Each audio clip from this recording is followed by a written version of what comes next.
One of my favorite lifting programs is StrongLifts 5x5.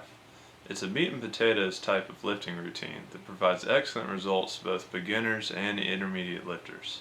The program is designed by a guy named Mehdi, and it's extremely simple. It consists of only 2 workouts that are done 3 days a week in an alternating fashion. Workout A, squat 5x5, barbell bench press 5x5, barbell row 5x5. Workout B, squat 5x5, barbell overhead press 5x5, deadlift 1x5. The program does allow for a small amount of assistance work if you require it, but the main point is to keep the intensity high and the volume low. The goal for each workout is to add 5 more pounds to the bar from your previous workout and add 10 pounds each time you deadlift. I've linked to Mehdi's website in the description so you can check the program out for yourself. A few sports injuries and 8 years of a desk job later, I wanted to revisit this program, but in a way that would make more sense for my current goals. If you follow my channel, you know I've been using exercises from kneesovertoesguy. So what would the StrongLifts 5x5 routine look like with kneesovertoesguy exercises?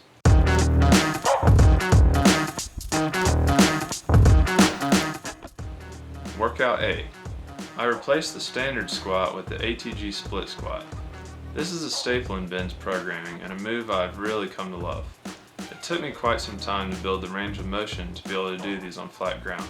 But now that I have the mobility to do them on flat ground, I'm able to really start increasing my strength in the motion. The move is great for developing full knee bend under load, developing ankle mobility under load, and hip flexor mobility under load in your back stabilizing leg. I use the same loading protocol, adding 5 pounds per workout for this movement. For the purposes of my current goals, I dropped the barbell bench press completely from this program. While the barbell bench press can be an amazing move for developing pushing strength, it can also exaggerate any internal rotation issues you have in the shoulders from working a desk job. I still think the bench press has tremendous value when done in a balanced routine, but my main goal was building strength through length, so I didn't keep this exercise in. I replaced the barbell row with a pull-up chin-up complex. Pull-ups and chin-ups are a staple in building relative upper body pulling strength in a full range of motion. If you want to become more athletic, strength to body weight ratio is very important.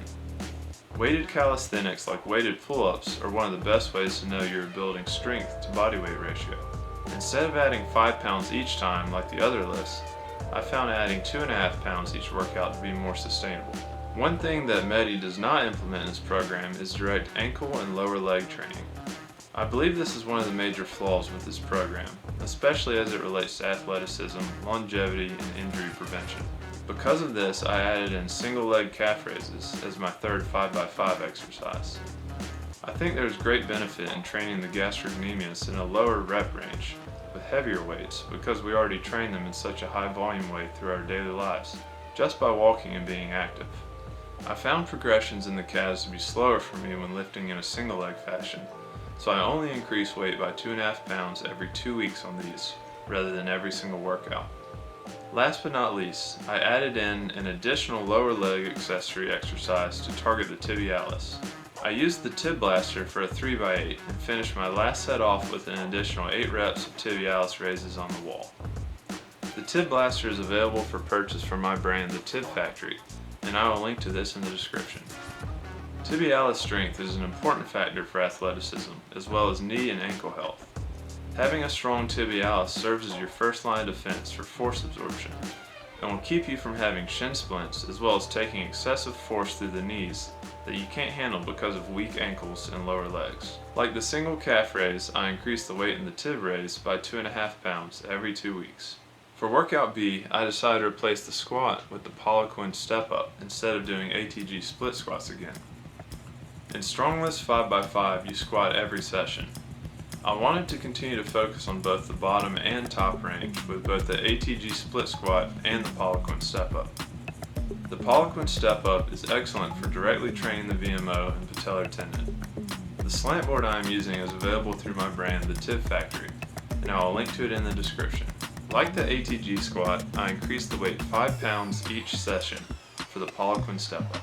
I replaced the barbell overhead press with the ring dip. The amazing thing about the ring dip is the stability you can create in your wrists and shoulders, as well as excellent range of motion. Like the pull-up, I increased my weight by 2.5 pounds each workout for the ring dip.